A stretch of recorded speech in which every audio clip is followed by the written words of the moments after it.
Sementara itu pemirsa, menjelang Pilkada Banyuasin, Polres Banyuasin menggelar acara doa bersama lintas agama untuk meminta kelancaran serta mewujudkan pilkada yang aman, damai, dan tentram. Dalam mewujudkan pilkada Kabupaten Banyuasin 2020 yang berbeda-beda dengan budaya sangat luar biasa.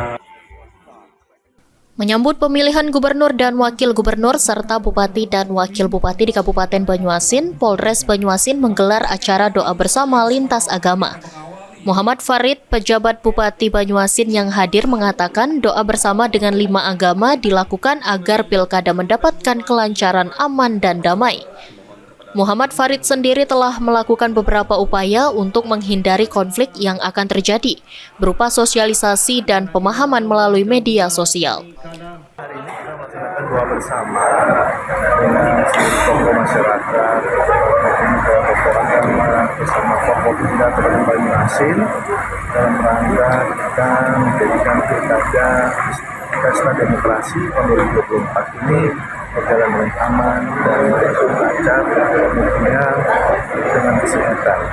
Karena itu harapan kita bersama seluruh masyarakat Banyuasin memiliki andil untuk menjadikan pesta demokrasi ini sesuai dengan harapan kita untuk memilih calon pemimpin di masa tahun ke depan Banyuasin beserta. Sementara itu, Kapolres Banyuasin Ruri Prastowo mengajak seluruh masyarakat dan para tokoh agama di wilayah Kabupaten Banyuasin untuk bersama-sama menyukseskan pilkada. Serta Polres Banyuasin bersama TNI siap mengamankan pilkada agar terciptanya pilkada yang aman, damai, dan tentram. Dari Polres Banyuasin beserta Forkopimda melaksanakan kegiatan doa bersama pemilu kada di Kabupaten Banyuasin. Harapan kami bahwa pemilu kada ini harus kita